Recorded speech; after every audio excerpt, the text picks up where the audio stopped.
চীনের চিয়াশিং প্রদেশের নানসাং শহরে 2 দিনব্যাপী বর্ণাঢ্য ড্রাগন বোট ফেস্টিভ্যাল উদযাপিত হয়েছে।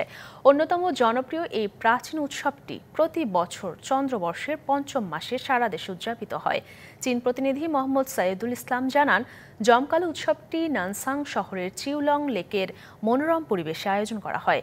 ঐতিহ্যবাহী এই উৎসবে অংশ নিয়ে হাজারো দর্শক ও প্রতিযোগী রঙিন নৌকাবাইজ, সাংস্কৃতিক অনুষ্ঠান ও স্থানীয় খাবারের মাধ্যমে চীনের প্রাচীন সংস্কৃতির প্রতি শ্রদ্ধা জানান। উৎসবে গান, নাচ ও ড্রাম পরিবেশনের পাশাপাশি শিশুদের হাতে রঙিন সুতা বাঁধা, সুগন্ধি থলে তৈরি ও ড্রাগন নাচের প্রদর্শনী দেখা গেছে। এছাড়াও উৎসবের নিরাপত্তায় মোতায়েন ছিল বিপুল সংখ্যক পুলিশ সদস্য ও স্বেচ্ছাসেবক সদস্য।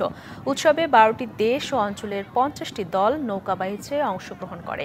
তাছাড়া চিয়াংশি প্রদেশে বিভিন্ন বিশ্ববিদ্যালয়ে অধ্যয়নরত দেশি বিদেশি শিক্ষার্থী এবং স্থানীয় হাজার হাজার সাধারণ মানুষ এই উৎসব উপভোগ করে।